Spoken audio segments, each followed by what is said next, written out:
Jaxn, turn me up, I can't hear myself. Turn me up. Fucked around, I pulled 4, I'm off of air. I know bitches wanna beat me up the scratch. Ran the game was broke, I came up so they hate on me. I'm a savage, walk around with a pretty fence. Took my brother, had to get it on my own. In the city, play my shit, they like my songs. I'm a savage, Barbie bad to the bone. I'm a savage, Barbie bad to the bone. I'm a savage, Barbie bad to the bone. Had a dream that I woke up in Japan. So my goal to fuck my nigga in Japan. For that nigga, he a groupie, he a fan. For that nigga, stood me up, I bounce back with like 2 hoes. Fuck a nigga, get some money, you a slowpoke. I got homies fighting cases, you gon' no smoke. I shoot pistols, what I spend is your tuition. Bitches fake, they switching, so I play your position. Drive the Mozzie in the winter, bitch is better. Put her on, she crossed me once, I grabbed my scissors. Band say that I can't fuck with you. You thought I was a dummy, so you said ain't got too comfortable. Tell me I'm the greatest, like you mean it, boy, what's up with you? Dominate like a poor Christian, lose my shoes. Smoking cool and so the same. Fuck the fame, I'm still the same. Fucked around, I pulled 4, I'm off of air. I know bitches wanna beat me up the scratch. Ran the game was broke, I came up so they hate on me. I'm a savage, walk around with a pretty fence. Took my brother, had to get it on my own. In the city, play my shit, they like my songs. I'm a savage, Barbie bad to the bone. I'm a savage, Barbie bad to the bone. I'm a savage, Barbie bad to the bone. Rockin' on that bitch, she be fucking all the ops. Finessing, I hit a stain, I get paid to do a drop. Last year I was on my ass, left the hood, the block is hot. Text me, I'm like Fiji, team been up front just to see me. High class living, take the PG. It's some phony, wanna beat me. Give me brain, what you gon' teach me? Watch your back, these niggas cheesy. They ain't living how you living, they gon' hate on by my millions. Come through AK on my side like it's Kung Fu. Any nigga bust a move, it's a must, I pop you. I just spent it on my swag, smoking on gelato. Put 100 on her ass, she think she a model. White bitch, do coke, bougie, yeah, I'm the GOAT. Cuff no nigga, made him famous, talked about him in a song. Put my feelings in my pocket, walk around with 30 on me. Rep the village of the realest, I got all these bands up on me. Fucked around, I pulled 4, I'm off of air. I know bitches wanna beat me up the scratch. Ran the game was broke, I came up so they hate on me. I'm a savage, walk around with a pretty fence. Took my brother, had to get it on my own. In the city, play my shit, they like my songs. I'm a savage, Barbie bad to the bone. I'm a savage, Barbie bad to the bone. I'm a savage, Barbie bad to the bone.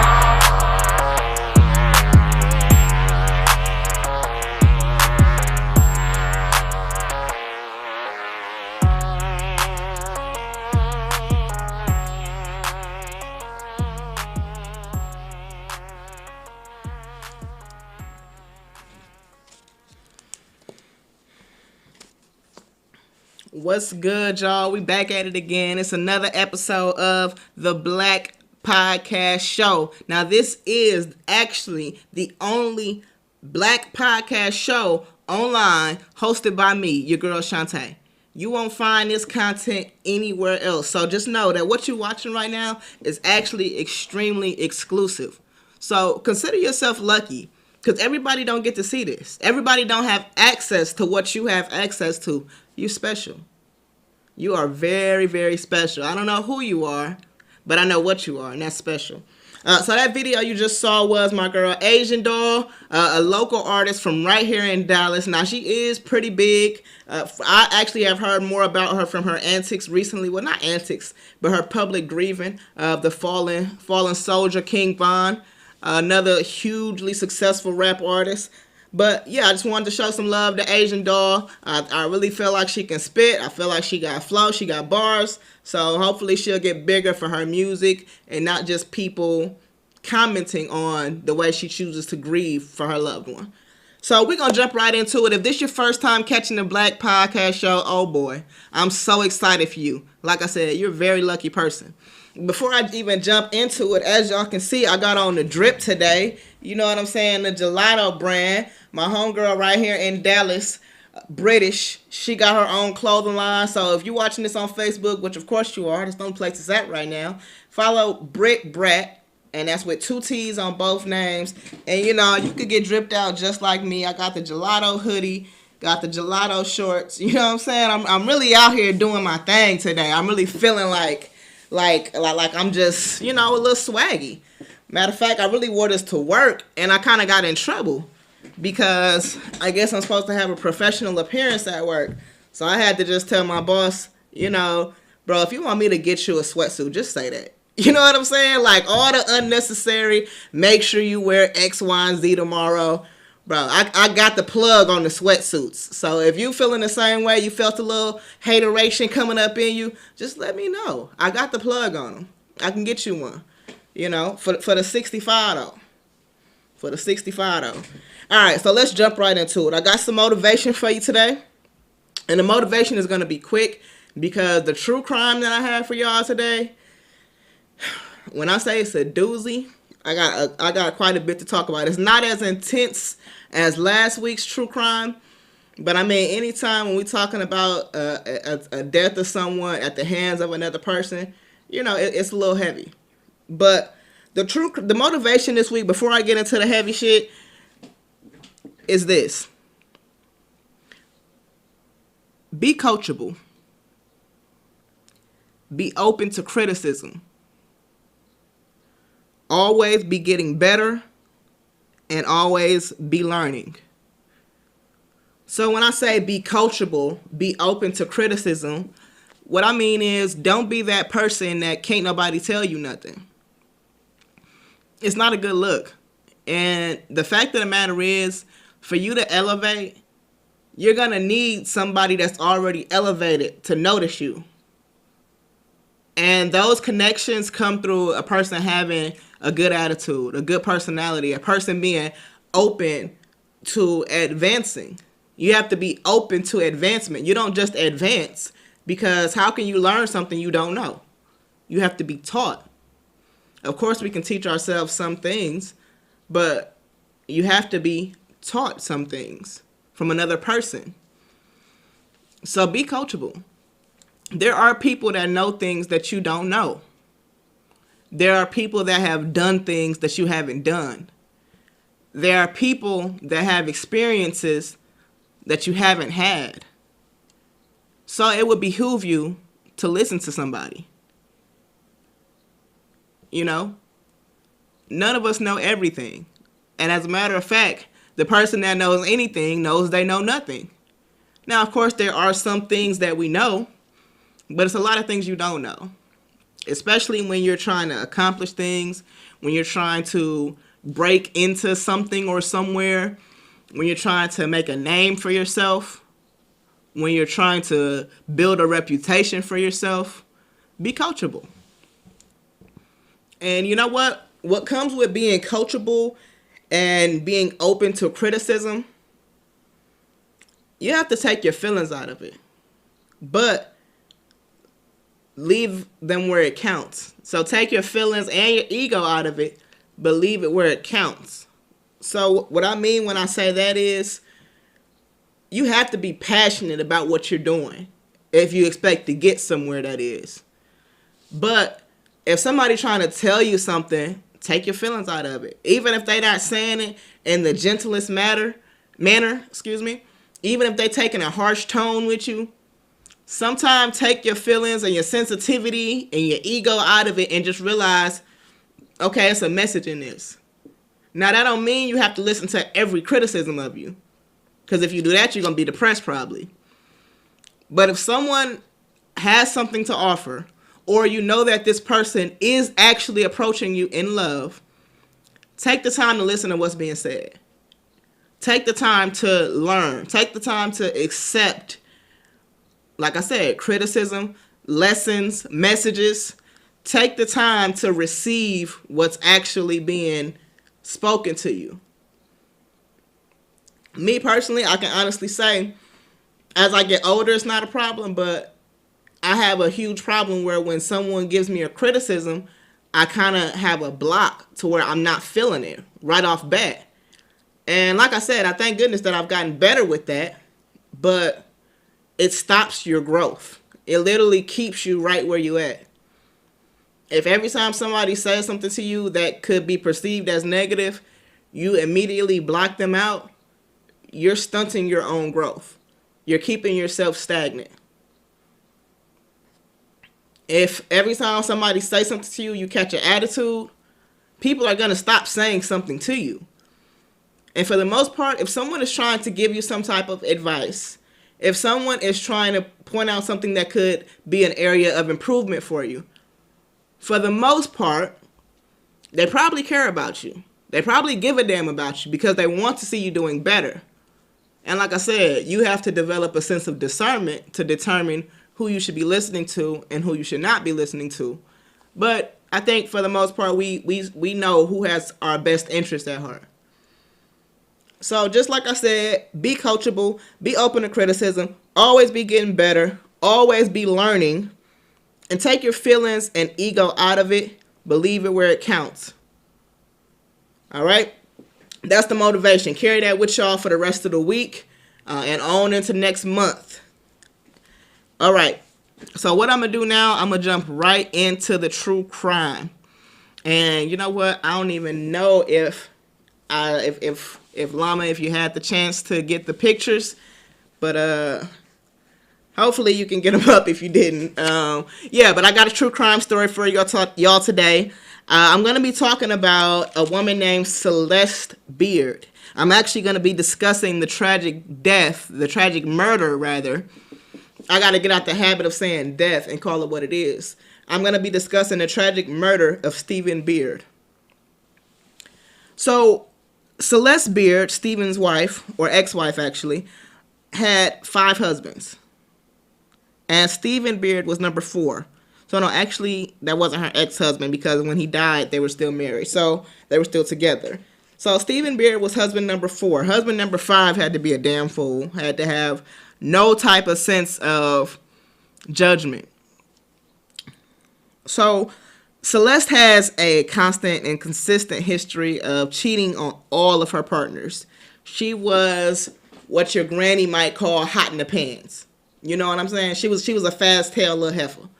She was always cheating. Like I'm talking about from boyfriend number 1 all the way up until husband number 5. This girl did not believe in being faithful. Her little cooch was hot. I don't know if it was ever burning, but it was hot. She actually would even go back to her exes that she broke up with just to cheat with them on her new partners. And my thing is this. That's hard for me to understand. Because it's only so many times I'm going to re-entertain the same person. Especially if I know for a fact that you ain't shit. And Celeste wasn't shit by any stretch of the imagination. So this picture that you're seeing right now is of Celeste, who's on the right, and her lover, Tracy. So that's Tracy Tarleton. And so we're discussing the lesbian love affair between Celeste Beard and Tracy Tarleton. And it was pretty, what's the word I'm looking for? It was a pretty extreme thing. It was pretty scandalous for back in the day. All this happened in the late 90s, early 2000s. So I'm going to get to who Tracy is in just a little bit. But I want to give y'all a little bit of background on Celeste. What I will say is Celeste didn't have the easiest childhood. And let her tell it, she was plagued by trauma and abuse. And she was adopted at 2 days old. So I can definitely say that lacking that connection with her birth parents probably played a huge role in who Celeste turned out to be and the way that she interacted with her partners and the way that she handled intimate relationships and even in the way that she handled her own children. So like I said, Celeste was adopted at 2 days old and her adoptive parents actually divorced. So right off bat, you kind of see that she didn't have the most stable childhood. I believe they divorced when Celeste and her siblings were preteens, teenagers. So what they said was that their father was very strange and their mother was kind of extreme. So Celeste's brother says that their mother brainwashed Celeste and her sister into hating their father during the divorce. And Celeste actually alleges that her father sexually abused her when she was going through puberty. And she actually tried to convince her sister that he had sexually abused her as well, but her sister insists that she doesn't remember anything. So, who knows if that was actually a thing. Their brother says that their parents were weird, but not abusive. Maybe verbally abusive, but he was saying that there was no way possible that their father could have abused her because they were always all together, to the point where they all slept in the same room together, all the kids. So he's saying that, and my thing is, it's not impossible. But as we kind of go on, you see that Celeste is a very big liar. Now, did she lie about what her father did to her? I don't know. I won't speculate on that because, who knows? So anyway, Celeste dated, her first serious boyfriend was Craig. And she dated Craig actually in high school. Their relationship was very, very toxic. One of the things Celeste would do for fun is she would actually make up stories to provoke Craig into these jealous rages. And so sometimes she would tell him that somebody was hitting on her, or literally she would say they were sexually harassing her. And Craig would go confront the person. And eventually, sometimes he found out that Celeste was lying. She even did this with Craig's own brother, to where she kissed him at a party, and as soon as their lips touched, she pulled back and stated that, and called for Craig, and tried to get him to come and I guess fight his own brother. So, just a fucking toxic psychopath right off the bat. So Celeste actually got pregnant at the age of 17 with twins. So Celeste and Craig actually ended up getting married when Celeste was 17 and Craig was 19. And the picture that's up right now is not of Celeste and Craig. That is Celeste and that is her twins, but that's one of her other husbands. I believe that's Steve. So that is Steve Beard, her fourth husband, the one that she will end up killing by the end of the story. So, spoiler alert. So, Celeste, after having her two girls, she didn't immediately take to motherhood. Craig actually took care of the girls most of the time when he wasn't at work. And Craig was the only one working, supporting Celeste and the girls. Celeste pretty much was always with other men, having affairs behind Craig's back. Craig would find out, and he was just constantly in this state of anxiety, jealousy, anger. And it's just like, who wants to live like that? Seriously, it's one thing to be cheating, but then she would blame it on her childhood trauma. So if Craig tried to be like, what the fuck are you doing? I can't, this is wrong. You're cheating on me. She would just be like, oh, I'm sorry. It's because my dad raped me when I was 11. And I mean, what can any decent person say back to that? I don't care about your dad raping you bitch. Like, any decent person is going to feel sympathy for somebody. And so when she wasn't blaming her quote-unquote childhood trauma, her alleged childhood trauma, she would just straight up blame Craig. And I don't even know what she could have possibly said to this guy who's working, taking care of you and y'all's kids, to make him feel any type of guilt or responsibility for you going out being a slut. And I'm not slut shaming, I'm shitty person shaming. If you want to be a slut, it's fine. There's no shame in that. But there is shame when you're married and y'all don't have that type of agreed upon marriage. And Craig actually had some mental health issues himself. So they definitely had they had a very tumultuous relationship. Craig was frequently, like I said, anxious. He was depressed.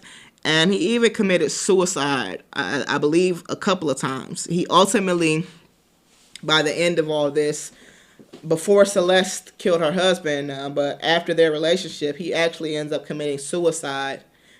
And that's the end of Craig's story. Now, that's not Celeste's fault. I don't know what Craig's childhood was like that would cause him to accept, for one, such a relationship, and for two, what would ultimately lead to his demise. I don't know what his childhood was like. But back to Celeste. So while they're still like 21, 22, Celeste already hops on her bullshit. At one point, she actually takes the kids, Craig's paycheck, and his tax refund and left his ass for another man. So just imagine like being Craig. You come home from work. I'm guessing she stayed at least long enough to get his check, because I don't know how she got his check. One thing, I don't care what type of relationship I'm in, I'm never giving you my paycheck. Like, never is my paycheck going uncashed from my hand to your hand. That's not going to happen. So, like I said, she took Craig's paycheck and his tax refund. That's the part that pissed me off. Like, bro, don't take my tax refund. Don't take my tax refund and my paycheck for that pay period. And the kids. Like, I don't even got no comfort. My voice just cracked loud as hell. My bad, y'all. But she took the kids, his check, and the refund. I know I've said that 3 times, but goodness gracious. No wonder Craig was fucking depressed.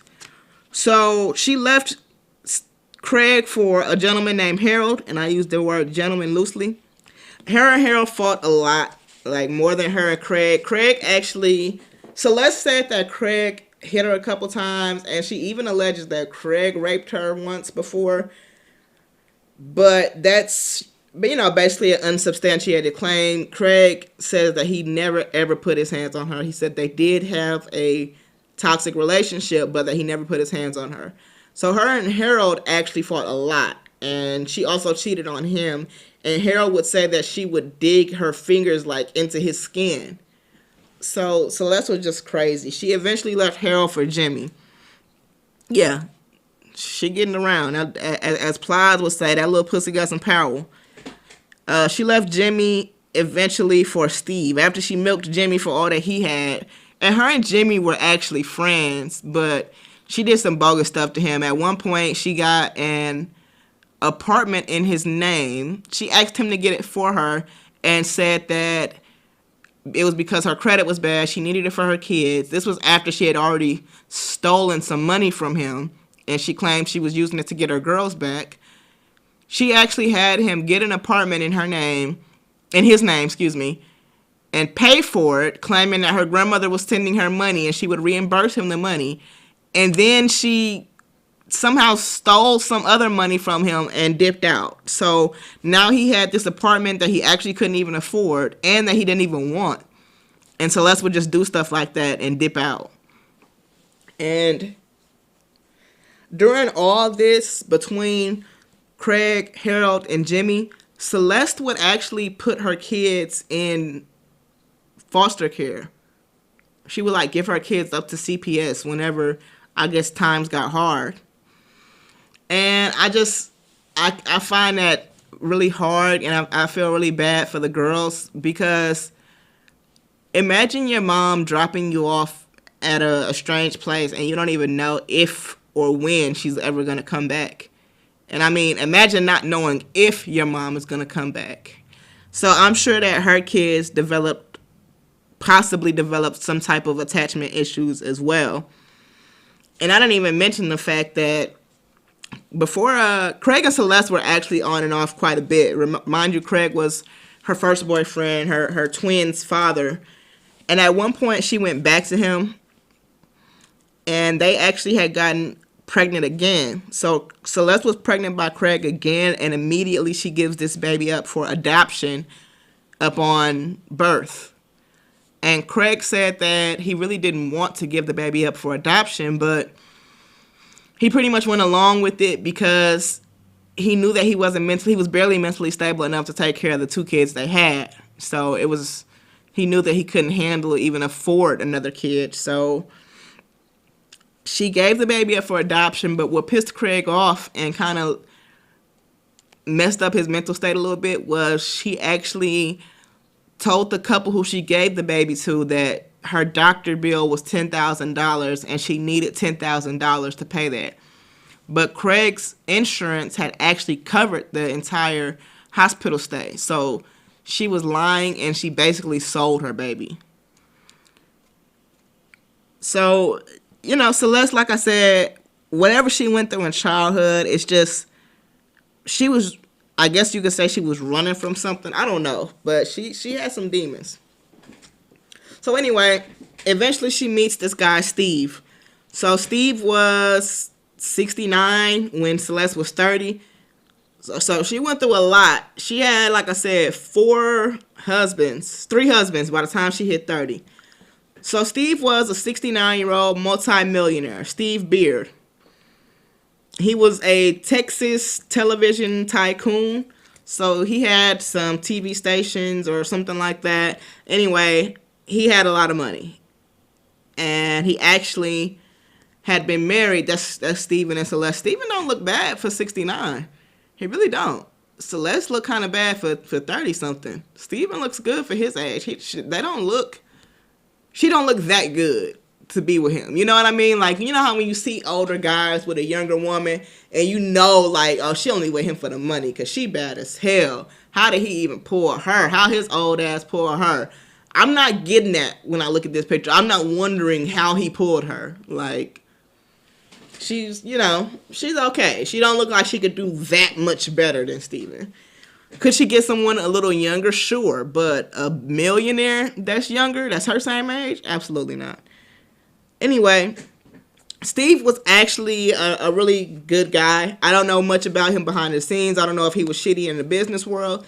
But I know that Steve was very much in love with his first wife. And unfortunately, she had died after over 40 years together. And when he met Celeste, she was actually pretty much going through the process of dying. She had cancer, I want to say.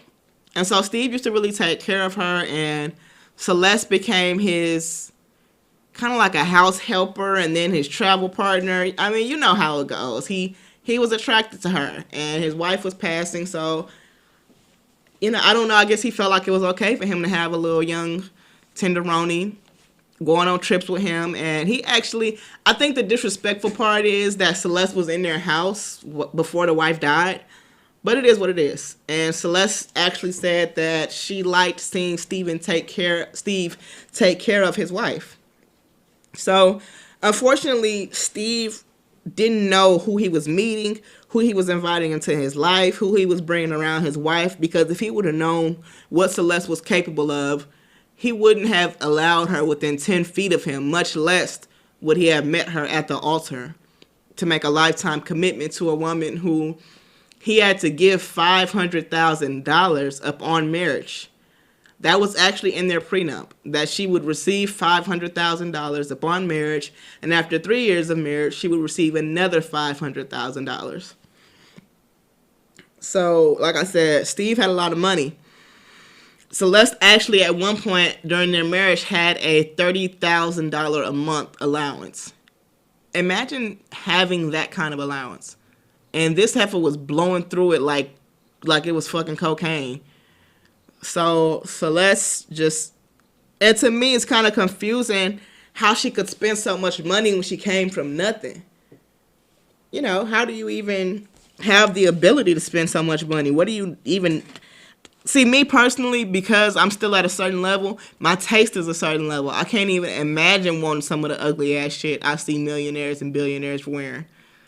I think I would still like the same thing no matter how much money I had. I would just have more of it.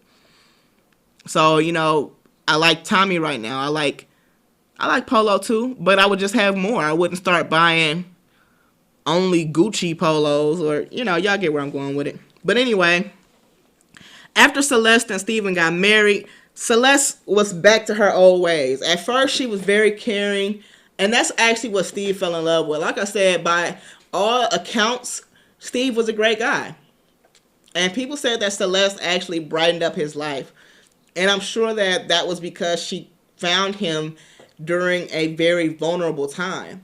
Like I said, his wife that he had been with for 40 years was dying. People said that when he was younger and he and his wife were good, he would call her at the end of the workday and be like every single day they said he would do this. He would call her and be like, hey, baby, I'm on the way home. What do you need from the grocery store? What do you need me to pick you up? Do you need anything? And it's such a small thing, but it just shows the consideration that every single day, as he's leaving the studio, he's calling to ask his wife what she needs from him. You know, how many of us have partners that ask us what we need from them on a daily basis? How many of us even offer ourselves to our partners in that manner? So I think he was a great guy, at least probably to his wife and their kids. So, of course, Steve's kids, by the time he met Celeste, was her age. So anyway, after Celeste and Steve got married, Celeste would talk shit about him behind his back.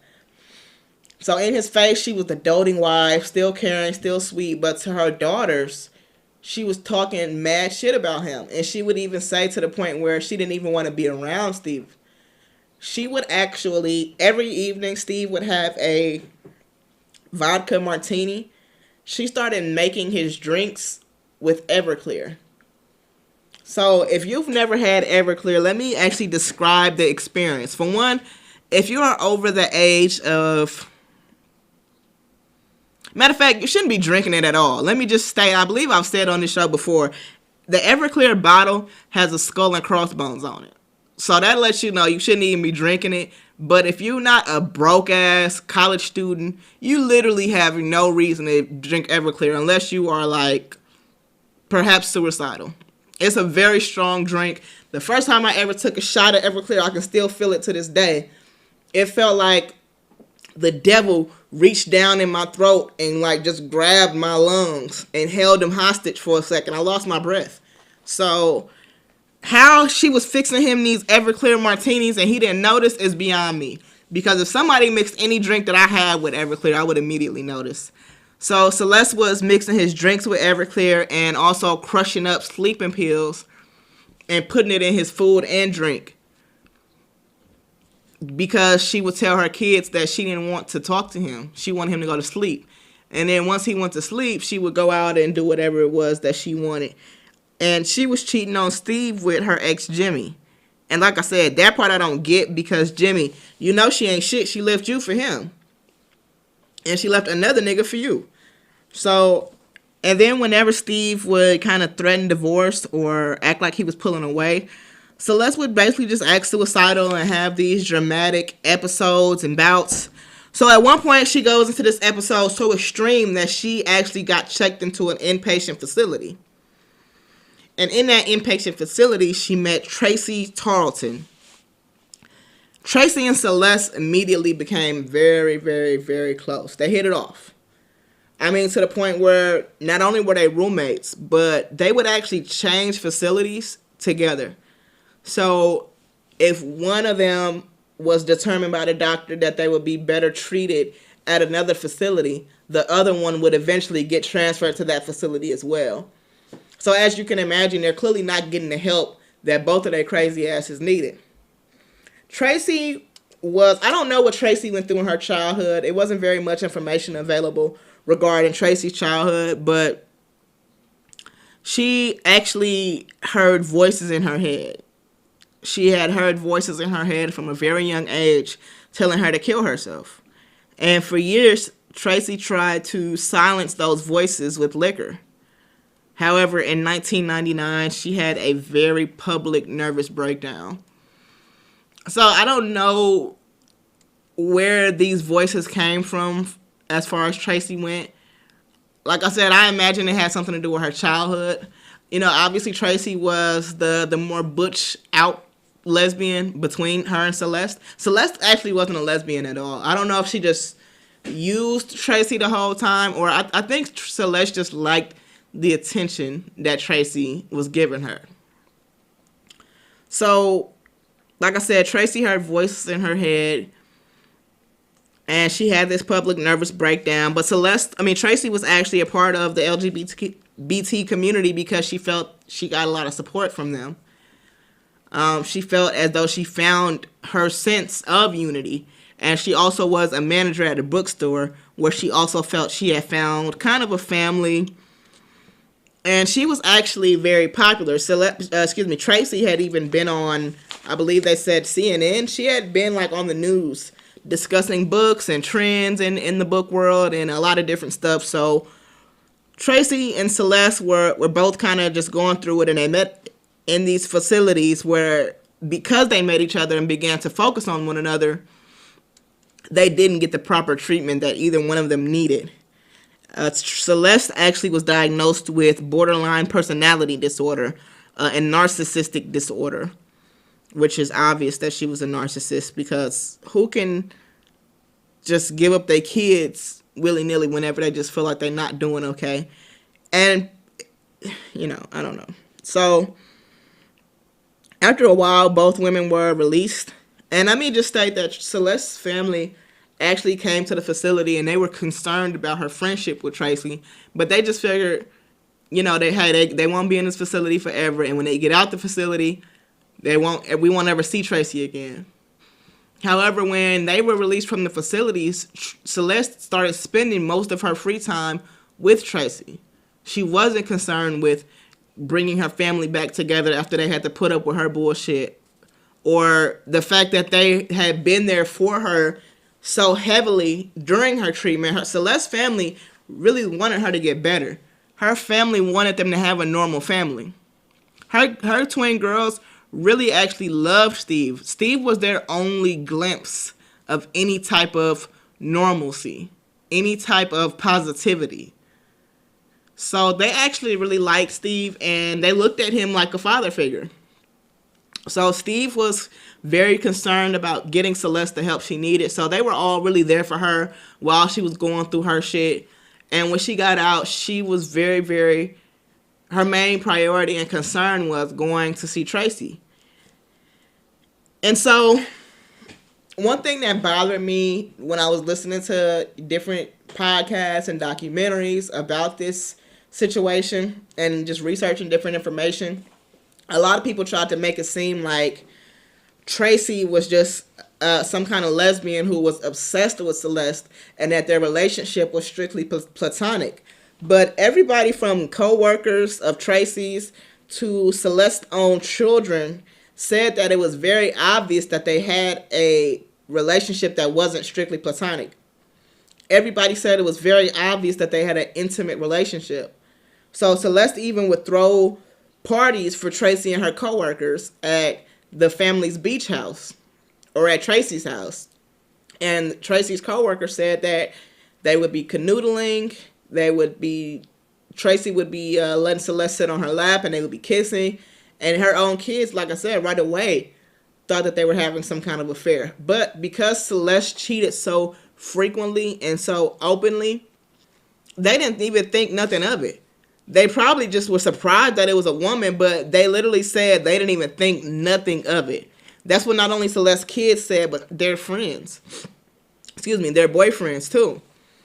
So eventually, Celeste tells Tracy that Steve was mentally abusive, emotionally abusive, and that she really didn't want to be with him, but if she left him, she would only get $500,000.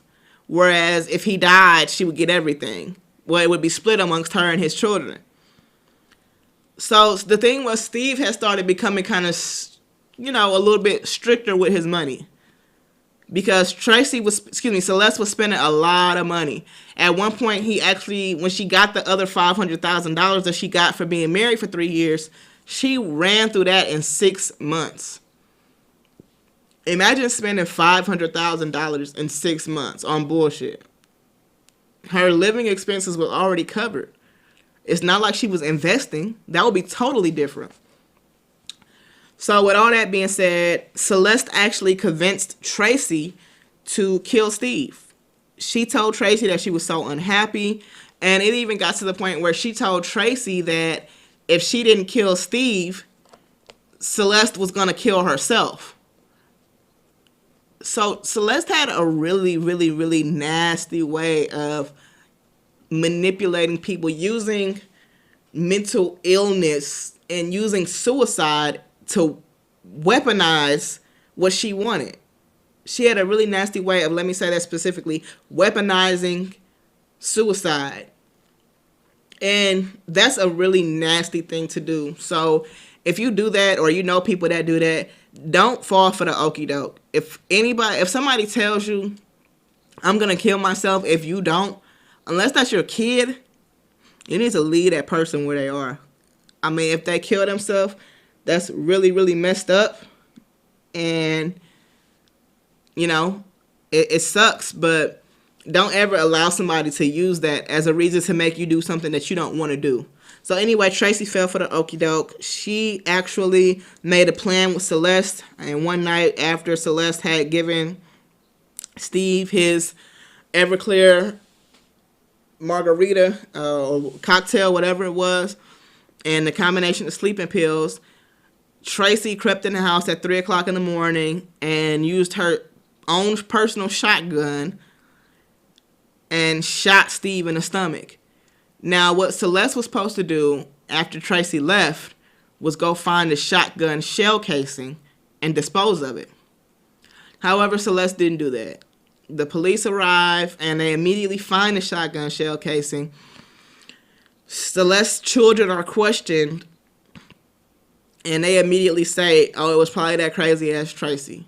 They all found their relationship strange, but like I said, not strange to the point where they would tell. They could tell Tracy was obsessed with their mom. And so Tracy, within a week, is apprehended and goes to jail and goes to prison. But she does not snitch on Celeste. She holds it down. And Celeste, like I said, it was Celeste's fault because she didn't get the shell casing up. But Tracy still held her down. And eventually Celeste actually ends up remarrying. And that's when Tracy bitch ass break and snitch. And to me, it's not even like, I don't think Tracy was wrong, but the whole time you wasn't gonna tell. But then once she remarried, you told because you realized all of a sudden that she never loved you. Like, that's crazy to me. So Tracy ends up telling Celeste kids actually helped the prosecutor put her under. It was to the point where her kids was recording their phone conversations with her because she was so crazy. And actually, it was to the point where, when they first shot Steve in the stomach, he actually didn't die right away. He actually woke up, called 911, and it was really sad because he was like, he didn't know what happened. He was like, my stomach is hanging out. My guts have exploded and it's everywhere. And he was like, I don't know where my wife is. Please find my wife. Call my wife. She's in the house somewhere. She doesn't know what's going on. And so Steve actually recovered from the bullet wounds, but he later on succumbed to death because Celeste infected him. He had some kind of staph infection, and when Celeste was caring for him, she didn't get any kind of nurse's aid. She wouldn't wash her hands when whatever she was doing, she wasn't washing her hands, and he got a staph infection. And he died from a blood clot in his leg. It was just a really bad situation. And to me, actually, Tracy shouldn't have gotten the murder rap for that, but she did because she shot him. But anyway, yeah, eventually Celeste went to jail. Celeste was actually about to have Tracy killed before Steve died because Tracy was out on bail for a minute. Because at first it wasn't a murder charge. It was like injuring an elderly person. So once Celeste was about to have Tracy killed, that's when her kids basically start telling the police, hey, we need to do something because if she'll turn on Tracy, she'll turn on anybody. So Celeste is in jail for life now. She still denies that she had anything to do with it. This is Celeste now. And as you can see, she aging like spoiled milk. She still denies that she had anything to do with it. She literally said that she don't see how Tracy can live with herself and sleep at night, knowing that she put her in prison for something that she didn't do. So Celeste is in jail for life, like I said. Tracy got 20 years, but she ended up only doing 10, and now she's on probation for the next 10 years, which I think is kind of fucked up because ultimately Tracy did pull the trigger, but they made it seem like Celeste preyed on a mentally ill or a mentally unstable person. So that's the story of Steve Beard's untimely and tragic death. Be careful who y'all fall in love with and just use discernment because these motherfuckers is crazy out here. All right, so we're going to do a quick Tay Talk. Today I'm going to talk real quick about Derrick Chauvin. And the George Floyd case, as y'all know, that just started today. I'm just pulling up this quick website so I can get y'all the actual rundown on what happened today. So me personally, I feel that whatever George Floyd was doing, he didn't deserve to die. Whatever the police contact or the police interaction was regarding to, they did not have the right to take that man's life. At the point when he was no longer a threat, they should have cuffed him, like completely subdued him, cuffed his legs and his arms, and then transported him to a jail or a holding facility, whatever they need to do. So the fact that he sat there and kneeled on that man's neck for 10 minutes straight and killed him, I have no sympathy for that man. Yeah, that mugshot, that looked like who he really is. I feel like I see a monster when I look in his eyes. And that's scary to me. So basically, let me just talk about some of the takeaways. And I'm getting this straight from the New York Times. I just want to... Dang, where did it go?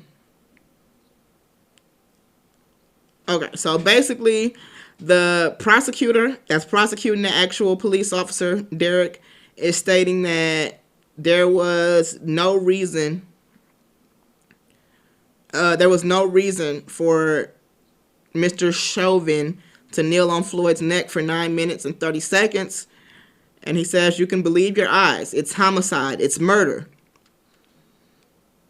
And that the prosecuting attorney wanted to emphasize that the trial is about Derrick Chauvin and not the police in general, which I think is important to emphasize. I think that too often we kind of just say fuck the police as a whole when there are truly, and I don't say this to be like, whatever, but there are truly people that become police officers so that they can be of service.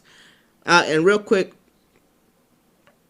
the defense attorneys for Derrick laid out their strategy and just asked the jurors to consider that there are heaps of evidence outside of the video itself. Even, I don't believe that there's any context that could be added to make us say, oh, they were justified in killing that man.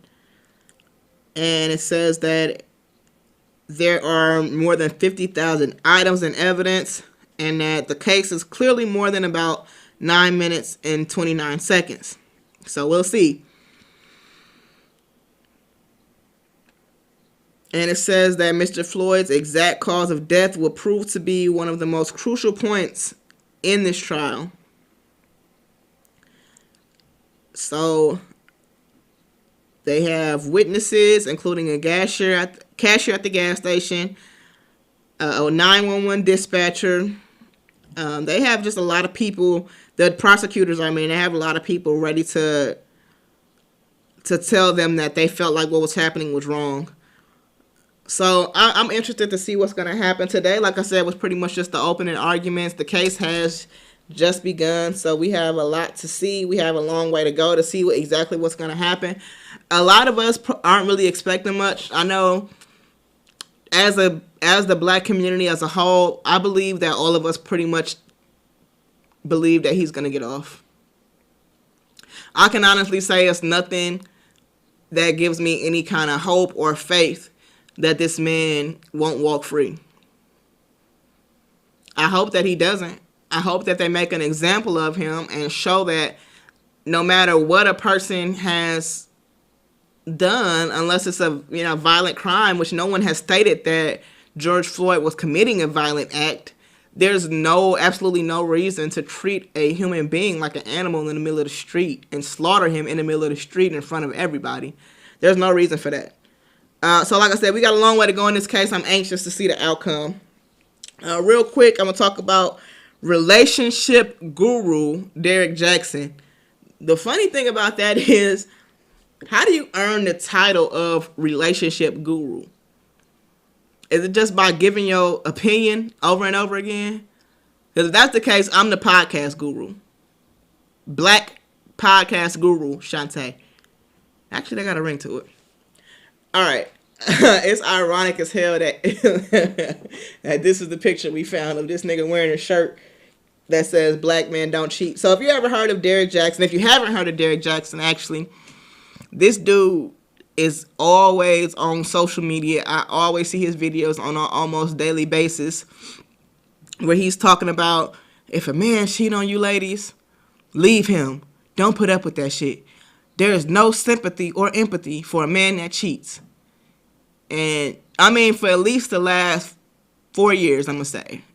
Definitely the last 4 years. I've seen this dude on social media always telling bitches that they need to leave anybody that cheat on them, that they can do better, and telling men that cheat is no excuse.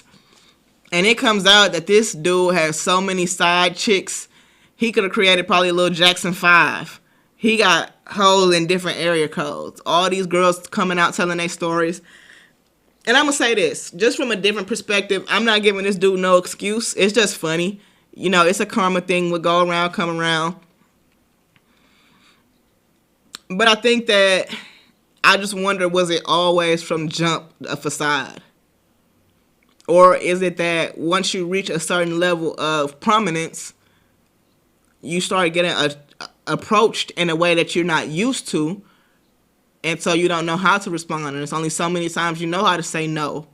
You know, I don't know. I will say that it's harder being mentally strong and disciplined than people make it seem. You know, like I said, the internet is ruthless. So it's fine to joke about it. It is funny. You know, ultimately it's hilarious. But I don't think that, I don't know. I'm not going to say that this guy is like the devil. I'm not going to say he's the worst person on earth. Is he a hypocrite? Sure. Is he a hypocrite? Sure. Maybe he needed this experience to be humbled. Maybe he'll come back as an actual better person, an actual decent person. I don't know what'll happen. I just thought the shit was funny. Everybody been going in on this man. Him and his wife got on the internet. She looked like she about to leave. Like, she looked like she really is being held there against her will. That's just me on the outside looking in. They might be happy. They might have got past this. All this shit really could be a huge facade and some kind of marketing ploy. Honestly, I wouldn't be surprised if that was the case. Who knows?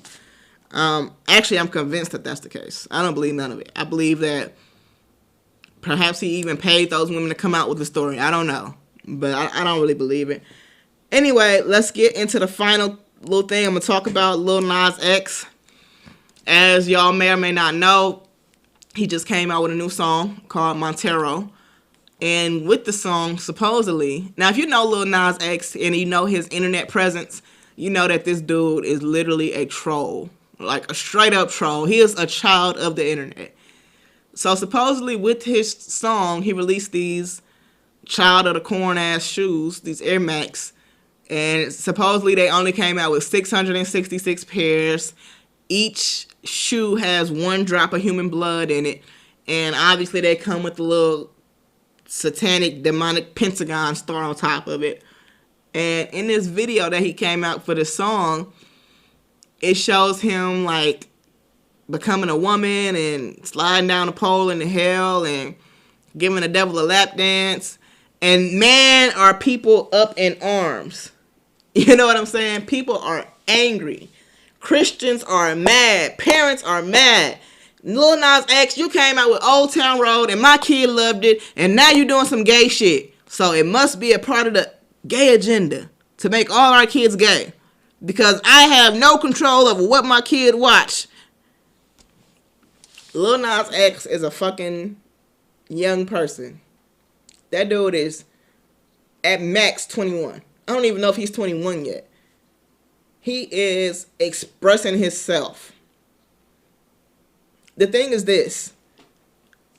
When you're a Christian, you think that everything that you told is the truth. And that's fine. You think that the devil and the demonic and the satanic and all that stuff is very real. And that's fine. But if I don't believe in that, then 666 means nothing to me. If I don't believe in that, hell means nothing to me. The threat of hell means nothing to me.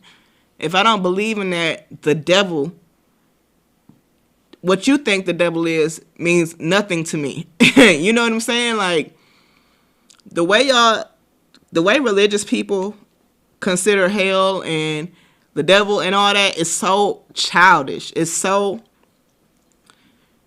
infantile. It's like kindergarten. You know what I'm saying? Like, it's crazy how easy somebody can generate conversation, generate a buzz. Half y'all don't even listen to Lil Nas X. That's my thing. Like, honestly, Lil Nas X is not my cup of tea. Do I think he doing his thing? Hell yeah. Keep doing your thing, little bro.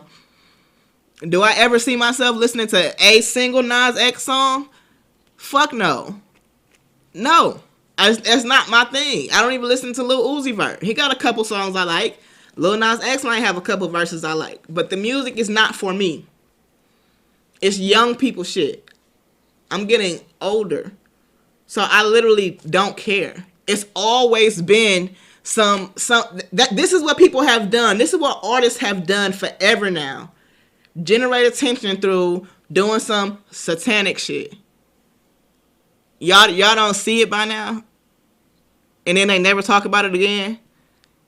Tyler, the Creator, used to do this 10 years ago. Everybody swore he was the devil. I don't know if y'all still think that, but my point is,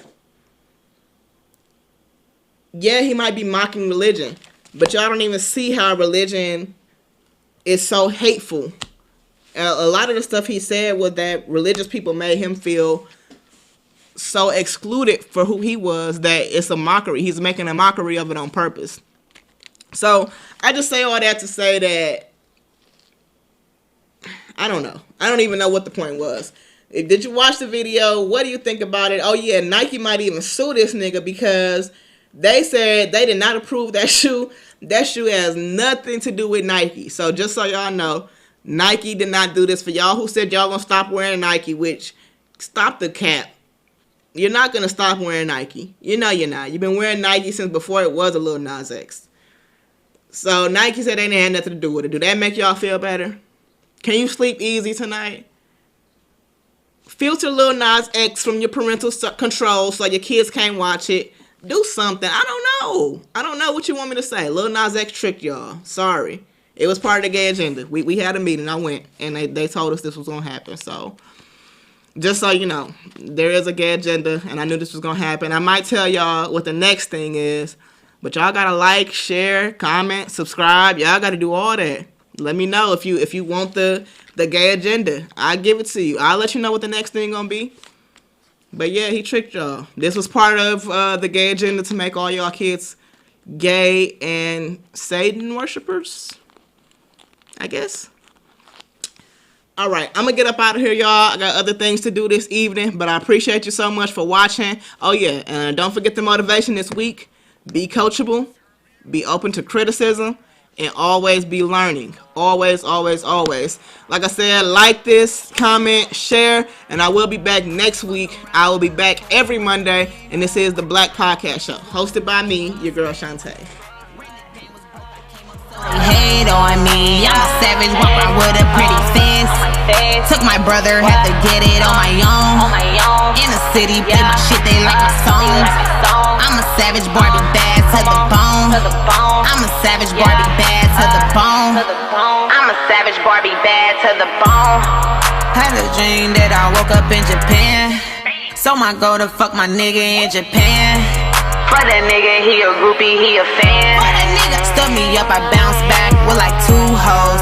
Fuck a nigga, get some money, you